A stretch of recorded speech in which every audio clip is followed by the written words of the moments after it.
اپنے آپ کو نبی ہونے کا دعویٰ کیا تھا مسیلمہ ابن کذاب، 70 صرف حافظ قرآن شہید ہوئے۔ پھر آئندہ قرآن کو پھیلانا مشکل ہو جائے گا کہ نبی کے زمانے میں مستقل یا کتابی شکل موجود نہیں تھی۔ یہ جو ترتیب ہے اللہ کے نبی اپنی زندگی میں بتا دیے ہیں۔ جب جب بھی امت میں انقلاب آیا ہے وہ نوجوانوں سے آیا ہے، جب جب بھی امت میں بے حیائی آئی ہے وہ نوجوانوں سے آئی ہے۔ فلاں آدمی نبی کی زبان سے کوئی آیت سنا ہے تو حضرت زید بن ثابت رضی اللہ عنہ صاف انکار کرتے تھے، تو دقت ہو گئی کہ الحمدو پڑھنا کی الحمدی پڑھنا۔ اس نے جو ہے 3 لوگوں کو قرآن پر کام کرنے کے لیے اپنی حکومت میں رکھا۔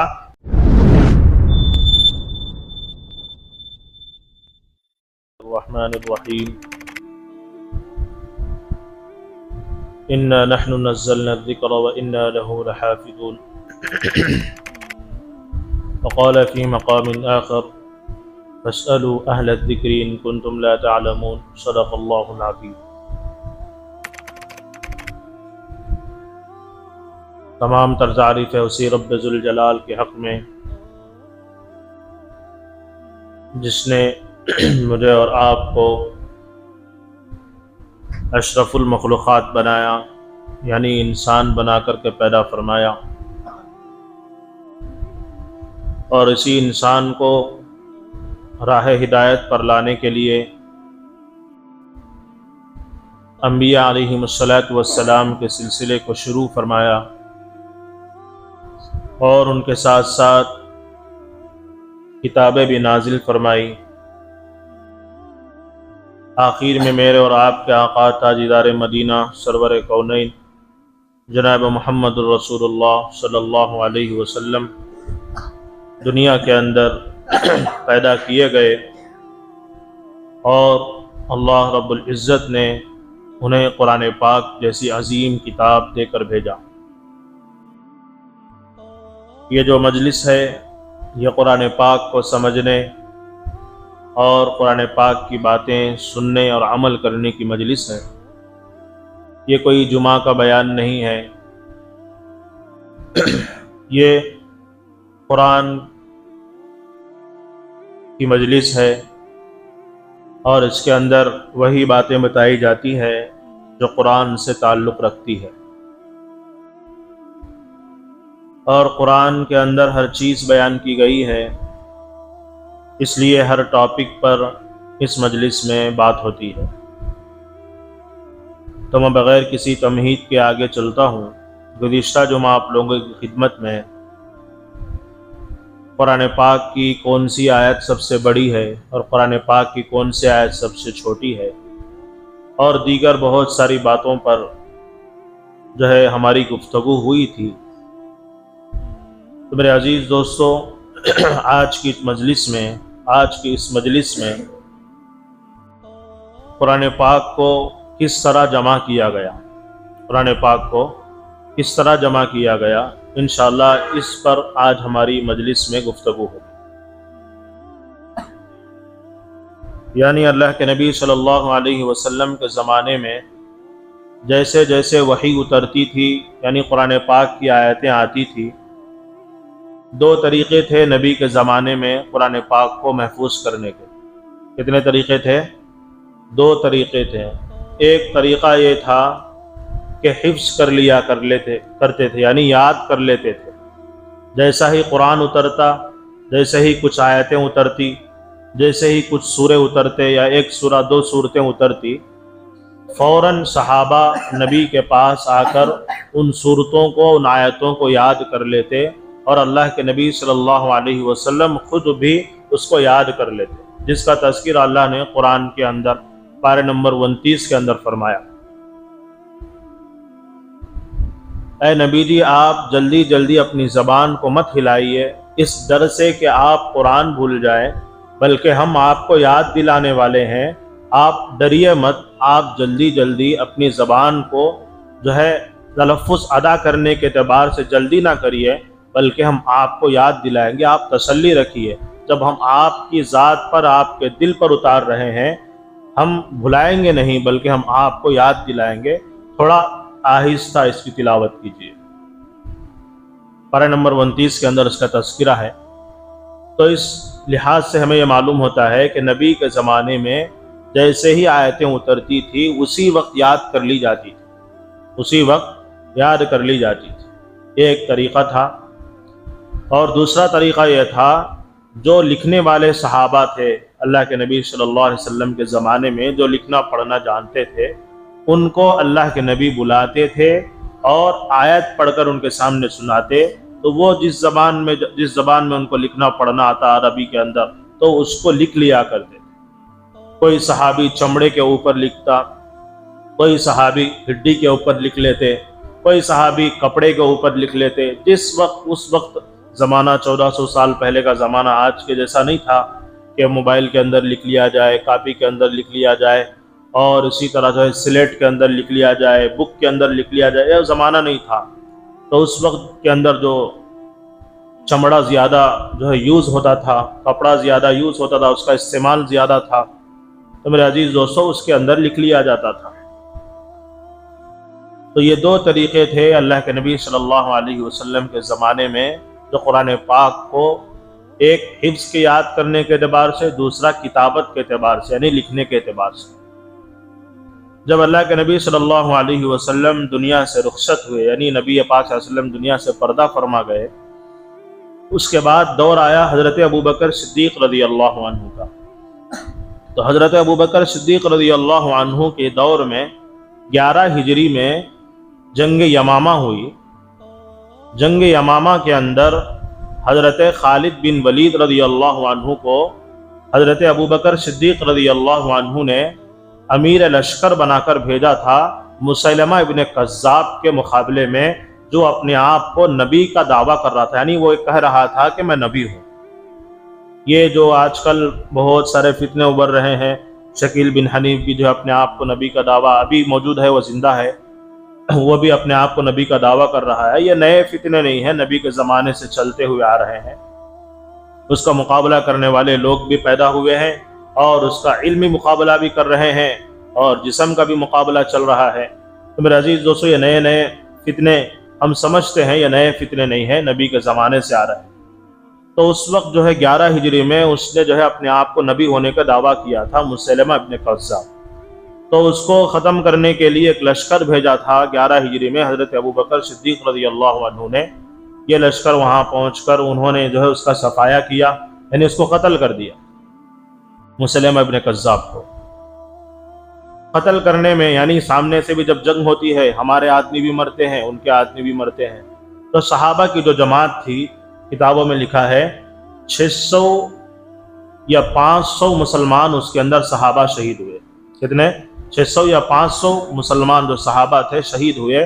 اس میں سے 70 صرف حافظ قرآن شہید ہوئے۔ کتنے؟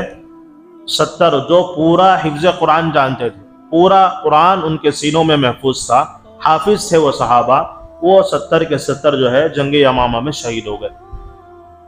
جیسے ہی یہ جنگ ختم ہوئی، مسلمانوں کو فتح حاصل ہوئی، اس کے بعد یہ لشکر جو ہے فتح کے ساتھ مدینے کو واپس لوٹا، تو حضرت عمر رضی اللہ عنہ نے حضرت ابوبکر صدیق رضی اللہ عنہ سے آ کر کہا کہ اب جو جنگ ہوئی ہے جنگ یمامہ، اس کے اندر ہمارے جو حفاظ ہیں وہ شہید ہو گئے ہیں، کہیں ایسا نہ ہو کہ آگے بھی جنگیں ہوتی رہیں گی، اگر ان کے اندر ہمارے حفاظ شریک ہو جائیں اور شہید ہو جائیں تو ہمارا قرآن منتشر ہو سکتا ہے، اس کے پڑھنے والے کم ہو جا سکتے ہیں، اس کو یاد کرنے والے اگر ختم ہو جائے، پھر آئندہ قرآن کو پھیلانا مشکل ہو جائے گا، قرآن کا یاد رکھنا مشکل ہو جائے گا۔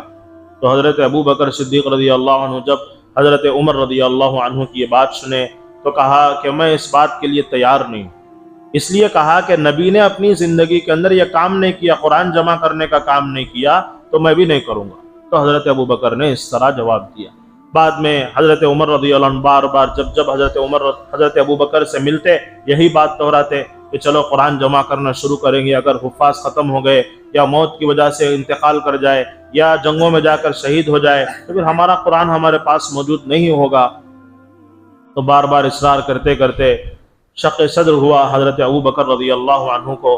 بعد میں جو ہے حضرت ابوبکر رضی اللہ عنہ راضی ہو گئے، چلو یہ کام کرنا اب امت کے لیے ضروری ہے کہ قرآن جمع کیا جائے، قرآن جمع کیا جائے، اس لیے کہ نبی کے زمانے میں مستقل یا کتابی شکل موجود نہیں تھی، مستقل کتابی شکل موجود نہیں تھی، کوئی اپنے گھروں کے اندر جو ہڈی پر لکھ لیا ہوتا تھا، 3-4 آیتیں کسی گھر میں مل جاتی، کسی خاندان میں 1-2 صورتیں مل جاتی، کسی قبیلے میں 2 صورتیں مل جاتی، اس طرح جو ہے منتشر تھا قرآن، لیکن حفظ تھا صحابہ کے اندر، حافظ تھے صحابہ، لیکن ایک جگہ کتابی شکل میں موجود نہیں تھا۔ چنانچہ حضرت ابو بکر رضی اللہ عنہ حضرت عمر رضی اللہ عنہ کی بات مان لیے، اصرار کرنے کے بعد اس کے بعد ایک صحابی کو بلائے، حضرت زید بن ثابت رضی اللہ عنہ۔ یہ کاتب وحی تھے، یعنی جب بھی وحی آتی اللہ کے نبی صلی اللہ علیہ وسلم ان کو بلاتے تو لکھا دیتے یہ آیت اتری ہے، یہ آیت کو فلاں صورت کے اندر رکھو، اور یہ آیت کو جو ہے اس صورت کے بازو میں رکھو، اس صورت کو اس صورت کے بازو میں رکھو، یعنی یہ جو صورتوں کی ترتیب ہے یہ اللہ کے نبی صلی اللہ علیہ وسلم دی ہے۔ صورتوں کی جو ترتیب ہے، سورہ فاتحہ کے بعد سورہ بقرہ آنا، سورہ بقرہ کے بعد جو ہے سورہ آل عمران آنا، سورہ آل عمران کے بعد سورہ نساء آنا، یہ جو ترتیب ہے، سورہ اخلاص کے بعد سورہ فلق آنا، سورہ فلق کے بعد سورہ ناس آنا، یہ جو ترتیب ہے اللہ کے نبی اپنی زندگی میں بتا دیے ہیں، یہ صورت کے بعد یہ صورت، یہ آیت کے بعد یہ آیت، یہ تمام چیزیں نبی نے اپنی زندگی میں کر دی تھی، لیکن کتابی شکل موجود نہیں تھی۔ تو چنانچہ حضرت زید بن ثابت رضی اللہ عنہ کو بلایا گیا، بلا کر کے کہا کہ آپ جو ہے قرآن پاک جمع کرنا شروع کریں، آپ قرآن پاک جمع کرنا شروع کریں۔ اور ان کو کس لیے یہ ذمہ داری دی گئی؟ سب سے بڑی ذمہ داری، سب سے پہلی شرط یہ تھی، ان کے اندر یہ خاصیت تھی کہ وہ نبی کے زمانے میں جو آیتیں اترتی تھی اس کو لکھتے تھے، سب سے پہلی وجہ یہ تھی۔ دوسری وجہ یہ ہے کہ یہ حافظ بھی تھے، پورے قرآن کے حافظ بھی تھے، ہر ایرے غیرے کو یہ ذمہ داری نہیں دی گئی، بلکہ کاتب بھی تھے، یعنی لکھنے والے بھی تھے، اوپر سے پورا قرآن حفظ بھی تھا، ان کو یاد بھی تھا۔ اور تیسری ان کے پاس جو خاصیت تھی، وہ نوجوان تھے۔ کیا تھے؟ بڈھے نہیں تھے، کیا تھے؟ نوجوان تھے، اس لیے کہ جب ادھیڑ عمر ہو جاتی ہے اور اسی طرح آدمی جو ہے اپنی جوانی ختم کر چکا ہوتا ہے تو اس کے دماغ میں کچھ چیزیں ایسی آ جاتی ہے کہ اس کے اندر بچپنا حرکت آ جاتا ہے، یا کوئی ایسی چیزیں بھلاوٹ کی آ جاتی ہیں، یا کچھ ایسی چیزیں جو ہے اس کے خلاف ہو، جو قرآن کے جمع کرنے کے خلاف بھی ہو سکتا ہے۔ اس لیے جو ہے صحابہ نے مشورہ کر کے حضرت ابو بکر حضرت عمر رضی اللہ عنہ نے نوجوان صحابی کو چنا، جو حضرت زید بن ثابت رضی اللہ عنہ۔ جب بھی امت میں انقلاب آیا ہے وہ نوجوانوں سے آیا ہے، جب بھی امت میں بے حیائی آئی ہے وہ نوجوانوں سے آئی ہے، اس لیے نوجوان صحیح ہو گیا تو امت صحیح ہو جائے گی۔ تو الغرض یہ الگ ٹاپک ہے۔ نوجوان تھے حضرت زید بن ثابت رضی اللہ عنہ، اور اس کے ساتھ ساتھ زیادہ یادداشت رکھنے والے تھے، یعنی حافظہ ان کا بہت مضبوط تھا، ان کا جو دماغ تھا یاد کرنے کے اعتبار سے، بات کو سننے کے اعتبار سے بہت چالاک تھے، لکھنے کے اعتبار سے یہ تمام چیزیں ان کے اندر یہ خصوصیتیں پائی جاتی تھی، اس لیے ان کو یہ ذمہ داری دی گئی کہ آپ قرآن جمع کریں۔ انہوں نے پھر 1-2 شرطیں لگائی قرآن جمع کرنے کے لیے۔ کیا لگائی انہوں نے؟ حضرت زید بن ثابت رضی اللہ عنہ نے 2 شرطیں لگائی۔ دیکھیے کون کون؟ سب سے پہلی شرط یہ لگائی کہ ہر آیت، جو بھی آیت، مثلا سمجھیے فلاں آدمی نبی کی زبان سے کوئی آیت سنا ہے تو یہ سنے ہیں بول کر کوئی پروف لے کر آنا، ہمارے پاس گواہی لے کر آؤ۔ اگر کوئی آدمی، اکیلا آدمی جا کر حضرت زید بن ثابت کو کہتا کہ میں فلاں آیت اللہ کے نبی سے سنا ہوں تو اس کو قبول نہیں کی جائے، اس لیے کہ یہ قرآن جو ہے رہتی دنیا تک کے لیے اتارا گیا ہے۔ ایک آدمی اگر ہمارے سامنے بول رہا ہے کہ فلاں آیت میں اللہ کے نبی سے سنا ہوں، اس کو قبول نہیں کیا جائے گا اس وقت تک جب تک آپ کسی گواہ کو نہ لے کر آ جائے۔ کم سے کم ایک گواہ ہمارے پاس ہونا چاہیے۔ ہر آیت کم از کم 2 صحابہ کی گواہی پر ضروری تھی، یعنی 2 صحابہ کی گواہی ہونا ضروری ہے، میں اور ایک ساتھی، یہ 2 صحابہ کی گواہی پر قرآن پاک کی آیت لی جاتی تھی، اس لیے کہ مختلف آیتیں مختلف گھروں میں تھی، مختلف صحابہ، چند صحابہ ایسے تھے کہ کچھ صحابہ کو صورتیں یاد تھی، کچھ صحابہ کو چند آیتیں یاد تھی، کچھ صحابہ کو جو ہے 4-5 صورتیں یاد تھے، کچھ صحابہ کو مختلف آیتیں یاد تھی۔ تو اس حساب سے اب قرآن جمع کرنے کا موقع ہے، تو کوئی ایک آدمی آ کر، ایک صحابی آ کر بولتا تو حضرت زید بن ثابت رضی اللہ عنہ صاف انکار کرتے تھے کہ آپ نے جو آیت اپنے گھر میں لکھ رکھی ہے، جو ہڈی پر ہے، جو چمڑے پر ہے، جو کپڑے پر ہے، اس کے لکھتے وقت آپ کے ساتھ کون موجود تھے اور اللہ کے نبی لکھا رہے تھے، کون دیکھے تھے؟ یہ پورا پروف لے کر آؤ، اور گواہی لے کر آؤ، تب جا کر آپ کی آیت ہم قرآن کے اندر یعنی کتابی شکل میں تیار کریں گے۔ تو یہ پورا قرآن جو ہے گواہی کے ساتھ تیار کیا گیا۔ دوسری جو شرط حضرت زید بن ثابت رضی اللہ عنہ لگائے وہ یہ کہ آیت جو قرآن جو حضور کے سامنے لکھی گئی ہو، حضور کے سامنے لکھی گئی ہو یا حضور لکھنے کا حکم دیے ہو، ایسی آیتیں ہیں تو ہمارے پاس لے کر آئیے اور گواہی کے ساتھ لے کر آئیے۔ گواہی ہونا ضروری ہے۔ جب تک گواہی نہیں لائیں گے آپ، دو صحابہ کی گواہی نہیں لائیں گے، ہم کتابی شکل میں آپ کی آیت نہیں لے کے، اس لیے کہ یہ رہتی دنیا تک کے لیے قرآن ہے اور قیامت تک یہ نسخہ چلنے والا ہے، اس لیے ہم اس طرح ٹھوس کام کریں گے۔ تو حضرت زید بن ثابت رضی اللہ عنہ یہ دو شرطوں کے ساتھ مدینے کے اندر یہ کام شروع کر دیا۔ چنانچہ صحابہ آتے گئے، کہتے گئے ہمارے خاندان میں یہ آیتیں ملی ہے، اور جیسے ہی یہ بات آتی تو حضرت زید بن ثابت کہتے رضی اللہ عنہ کون سنے ہیں، کب سنے ہیں، اور کس نے لکھنے کے لیے آپ کو حکم دیا، یہ تمام تفصیلات لے کر حضرت زید بن ثابت رضی اللہ عنہ پورا قرآن لکھنا شروع کر دیا۔ یوں یہ پورا قرآن جو ہے مکمل ہوا، ایک کتابی شکل بنی۔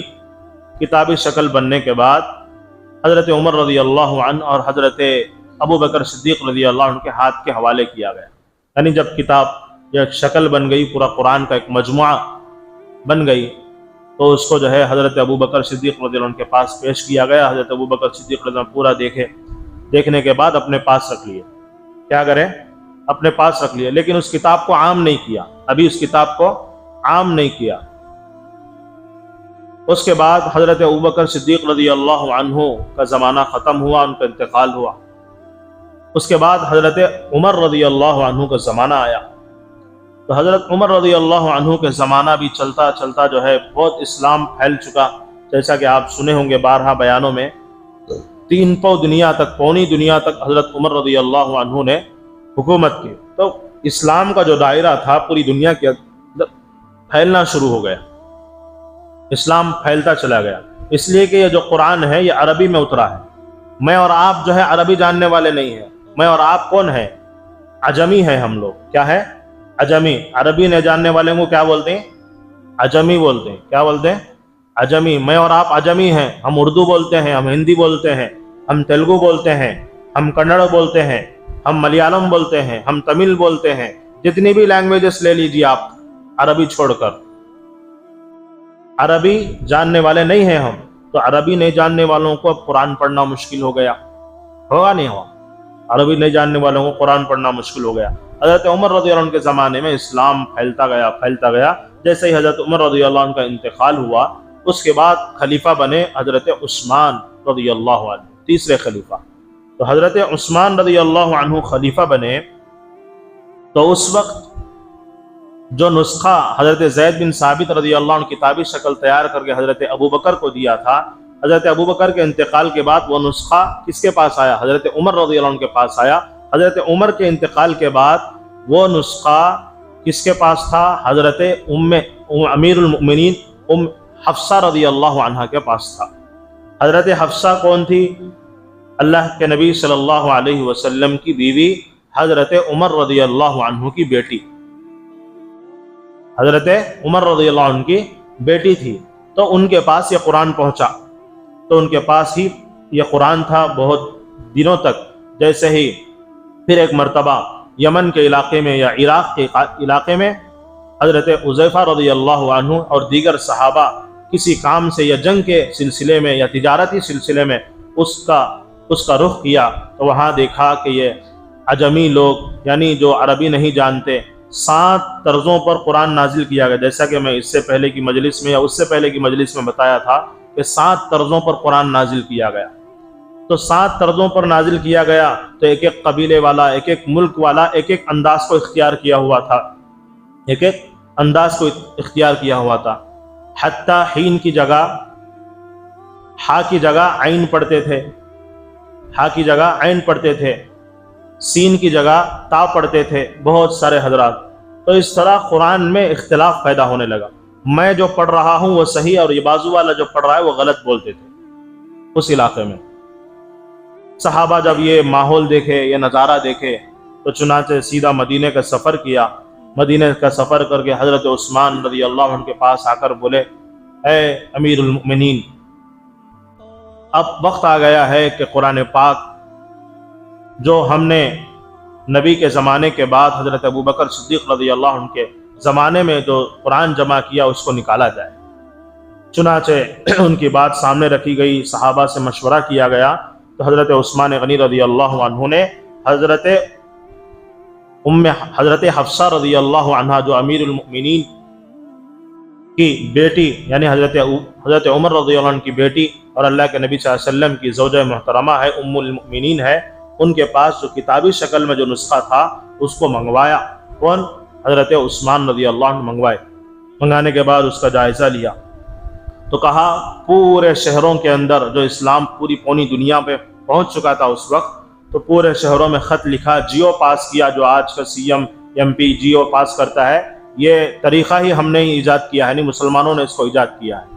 تو آج چل کے اس کو جو ہے الفاظ بدل دیے، بیعت کا الفاظ آج ووٹ میں آ گیا ہے، ہر چیز بدل گئی ہے، الفاظ بدل گئے ہیں، لیکن اس کا طریقہ یہ قرآنی طریقہ ہے۔ تو چنانچہ حضرت عثمان رضی اللہ عنہ جو ہے خط لکھے، پورے جو ریاست میں ان کے ماتحت تھے، جو پوری حکومت کو خط لکھا، پورے لوگوں کو خط لکھا، بڑے بڑے جو اس وقت کے جو ذمہ دار گاؤں تھے، ذمہ دار جو ہے شہر تھے، تمام کو خط لکھ کر بھیجا کہ تمہارے پاس جو قرآن کے نسخے ہیں وہ ہمارے پاس بھیج دو۔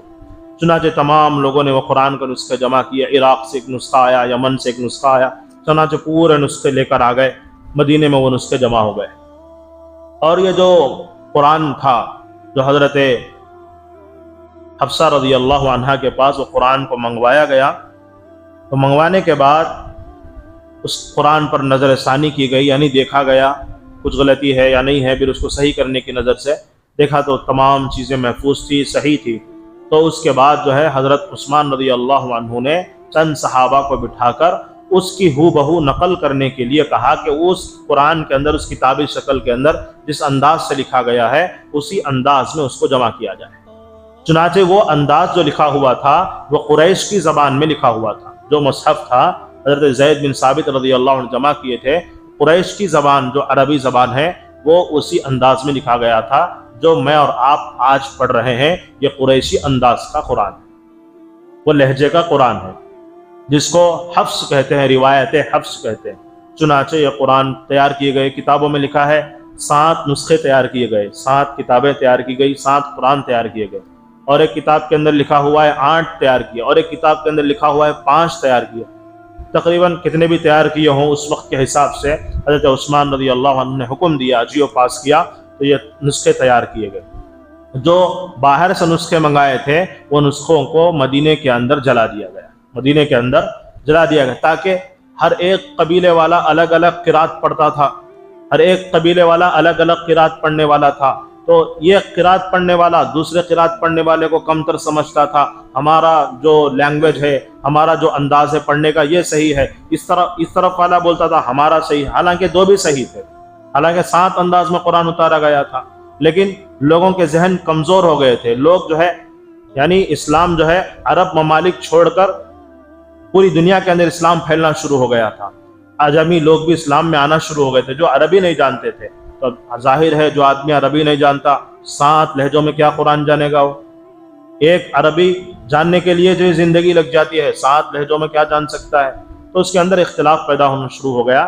تو حضرت عثمان رضی اللہ عنہ نے اس کی زیراکس نکالی، یعنی لکھوایا، لکھوانے کے بعد 5 یا 7 یا 6 نسخے بنا کر کے یمن میں، عراق میں، بصرہ میں، اور اسی طرح جو علاقے جو فتح ہو چکے تھے اس علاقوں میں ایک ایک نسخہ بھیج دیا، کہا کہ آج سے یہی لہجہ پڑھا جائے گا اور آج سے یہی قرآنی نسخہ پوری امت کے اندر رائج کیا جائے گا، یہ ہمارا جیو ہے، یہ ہمارا جو ہے اسٹامپ لگا کر ہم دے رہے ہیں کہ آج سے اسی لہجے کے اندر قرآن پڑھا جائے۔ چنانچہ اس کو روایت حفظ کہتے ہیں، جو میں اور آپ قرآن پڑھتے ہیں یہ روایت حفظ ہے۔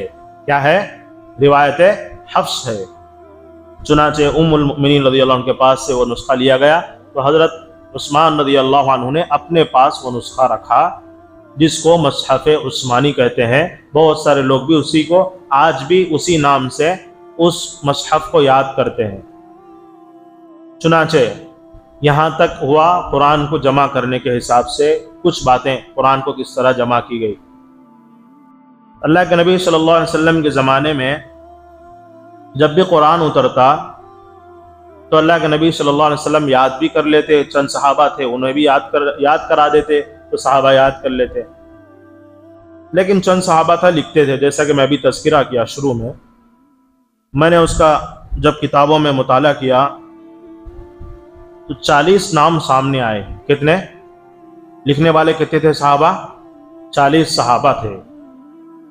میں نام پڑھتا ہوں اس لیے کہ زندگی میں ایک مرتبہ قرآن کے لکھنے والوں کا نام ہمارے ذہن سے تو گزر جائے، ہمارے کانوں سے تو گزر جائے، شاید اللہ ہماری مغفرت کر دے۔ سب سے مشہور کاتب وحی حضرت زید بن ثابت رضی اللہ عنہ، جیسے قرآن کو جمع کرنے والے سب سے مشہور صحابی، نوجوان صحابی اور یادداشت میں بھی زبردست، عقل کے اعتبار سے بھی عمدہ، سب سے مشہور صحابی نمبر 1 حضرت زید بن ثابت رضی اللہ عنہ، نمبر 2 حضرت ابوبکر صدیق رضی اللہ عنہ، نمبر 3 حضرت عمر رضی اللہ عنہ، نمبر 4 حضرت عثمان غنی، نمبر 5 حضرت علی مرتضی، اور دیگر مشہور کاتبین وحی حضرت ابن مسعود رضی اللہ عنہ، حضرت ابن عباس رضی اللہ عنہ، حضرت ابو ہریرہ رضی اللہ عنہ، حضرت ابان بن سعید بن العاص رضی اللہ عنہ، حضرت ابو سفیان رضی اللہ عنہ، حضرت معاویہ بن ابی سفیان رضی اللہ عنہ، حضرت خالد بن سعید بن العاص رضی اللہ عنہ، حضرت ابان بن عثمان رضی اللہ عنہ، حضرت ابی بن کعب رضی اللہ عنہ، حضرت ثابت بن قیس رضی اللہ عنہ، حضرت حنظلہ بن ربیع رضی اللہ عنہ، حضرت عبداللہ بن ارقم رضی اللہ عنہ، حضرت شرحبیل رضی اللہ عنہ، حضرت مغیرہ بن شعبہ رضی اللہ عنہ، حضرت ابو ایوب انصاری رضی اللہ عنہ، اور دیگر جو وقتاً فوقتاً لکھتے تھے ان کے نام اب ہے، حضرت محمد بن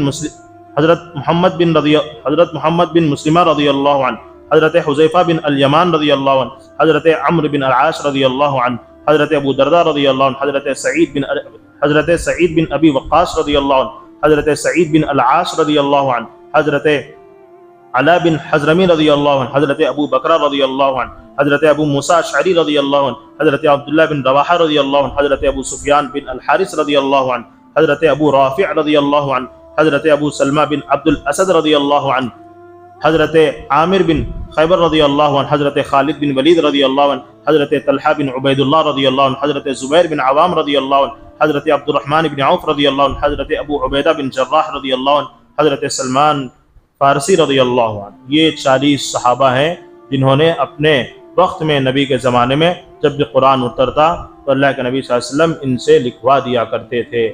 کبھی کوئی صحابی نہیں ہوتے تو کوئی صحابی ان کے اندر ہوتے تو ان سے لکھوا دیتے۔ تو اس طرح یہ پورا قرآن نازل کیا گیا۔ یہ حوالے بھی میں آپ کے سامنے پیش کرتا ہوں۔ یہ 40 نام کون سی کتاب میں؟ بہت ساری کتابوں کے اندر یہ نام ملے ہیں، ایک ہی کتاب کے اندر نام نہیں ملتے، بہت ساری کتابوں کا مطالعہ کرنا پڑتا ہے تب جا کر کے تمام نام ملتے ہیں۔ امام سیوطی الاتقیان فی علوم القرآن جلد نمبر 1 صفحہ نمبر 130 پر 9، 140 پر 5۔ ابن حجر عسقلانی الاصابۃ فی تمیز الصحابہ جلد نمبر 1 صفحہ نمبر 230 پر 3۔ امام زرقانی رحمۃ اللہ علیہ جلد نمبر 1۔ امام ابن کثیر فضائل قرآن، یہ اس کے اندر یہ نام ملے ہیں جو کتابوں کے نام ہیں۔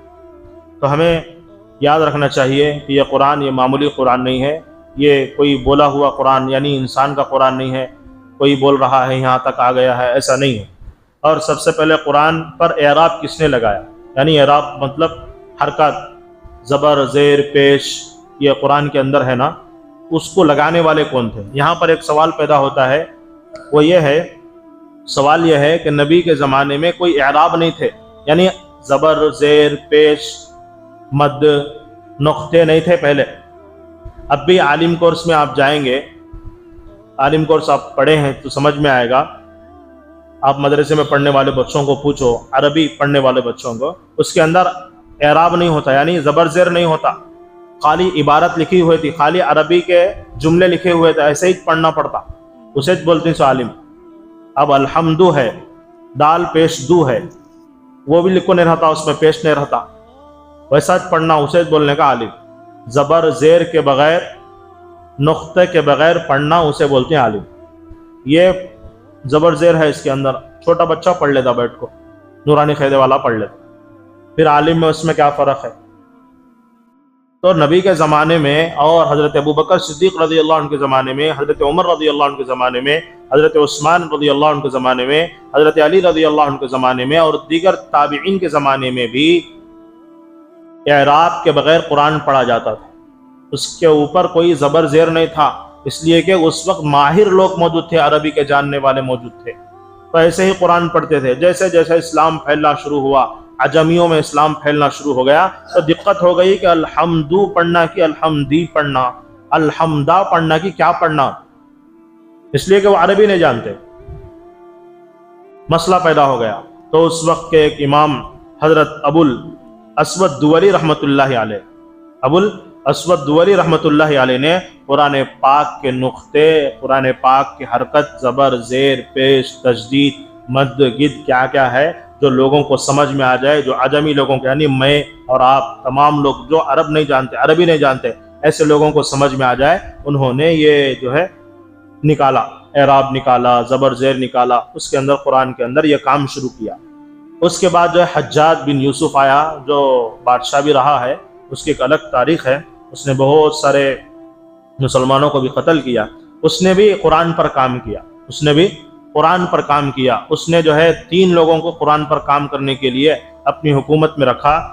سب سے پہلے حضرت حسن بصری رحمۃ اللہ علیہ، یحییٰ بن یعمر، نصر بن عاصم رحمہ اللہ، یہ 3 لوگوں کو جو ہے اس نے قرآن پر کام کرنے کے لیے، یعنی زبر کہاں لگانا، زیر کہاں لگانا، کیسا پڑھنا اس کو، تو یہ کام کے لیے اس نے اس کو کام کے لیے 3 لوگوں کو لگایا۔